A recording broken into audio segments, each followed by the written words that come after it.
Hello everybody, I'm back here with my Fordson project. It's kind of cold and miserable outside, so I'm not going to be in the garage today. I don't have heat in there and it's kind of cold. I'm up here in Wisconsin, and as you can see out there, if the camera's focusing correctly, the birds are all frantically going to the feeder. It's just miserable and cold and snowing, so kind of moved in the house.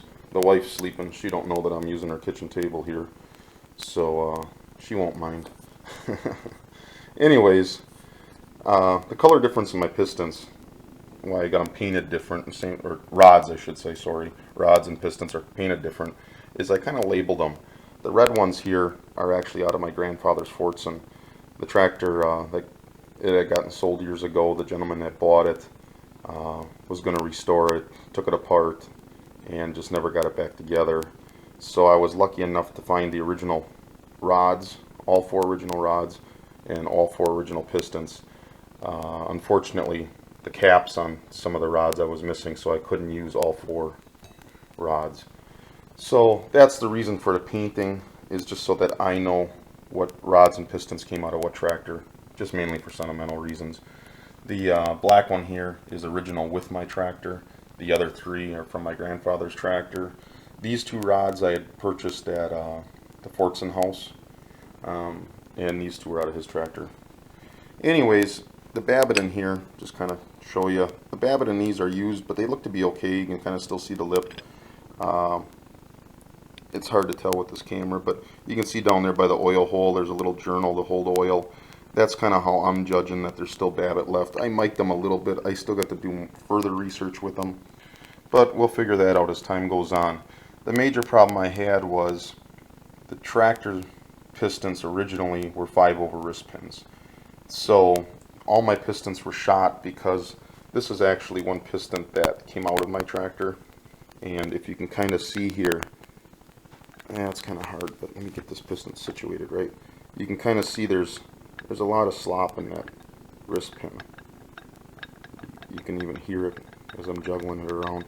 So all my pistons were, unless I could get fancy 10/0 wrist pins that don't exist, the pistons are pretty much junk. But as you can see, if you look, if the camera focuses right, I don't know if it will, but you can barely make it out. It says 5/0 right over here. I'll try to get the camera to, I don't know, it doesn't look, you can see it, originally Fordson must have put 5/0, they stamped it in the wrist pin. This is the other piston right here that was out of my grandfather's tractor. I didn't paint this one because there's no need in using it.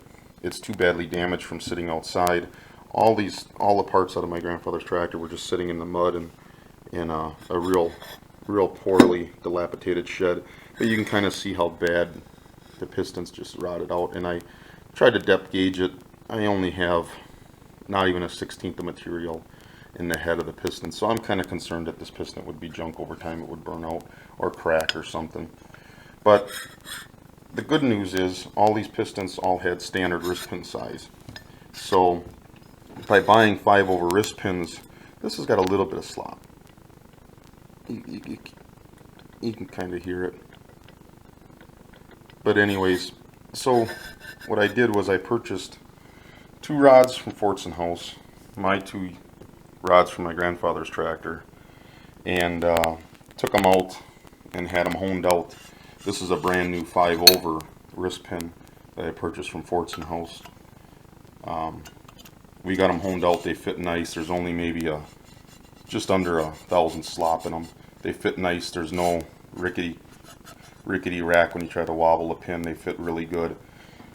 Back in the day when they would hone these out, well, they didn't hone them out. They used reamers when they would make them oversized. This is the oversized one out of my tractor. If you can kind of see, it's hard, but you can actually see all the scratches and all the indentations from the reamer, because that's all they had back then. Was, I'm trying to get a good view of it, maybe like that. They're really rough inside. It's a real rough finish. So when they would ream them out 5/0 with all that rough finish, it would crush down and become 10/0 real quick. With the newer processes in modern day machining, they can hone it with a stone and you get a lot better results. So I had to take them to a local machine shop, and I actually have some videos of that. I'm going to try to splice it in with this. So as you can kind of see, There's some rust pitting in that one, but we honed these out. They look really nice now.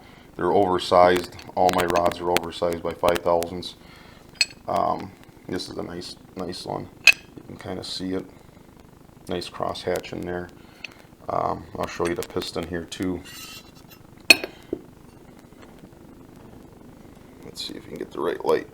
You can kind of see the cross hatch in the machining. They're nice. There's no rough scratching or nothing like that, so it should run really good. This is probably better than brand new.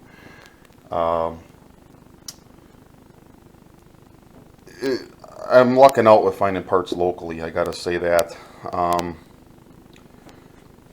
I hope anybody else that's looking for stuff can find stuff. Fordson House is getting kind of scarce. I was lucky enough to get these two from them. One of them, this one I believe was already 5,000s oversized. We just cleaned it out a little bit. Whether it was wore 5,000s or reamed, I don't know. You can kind of see the spots where it never reamed because it was already oversized. But that's pretty much my new update. This is what I had gotten done this weekend. So soon I'll be putting it back together, just one step closer.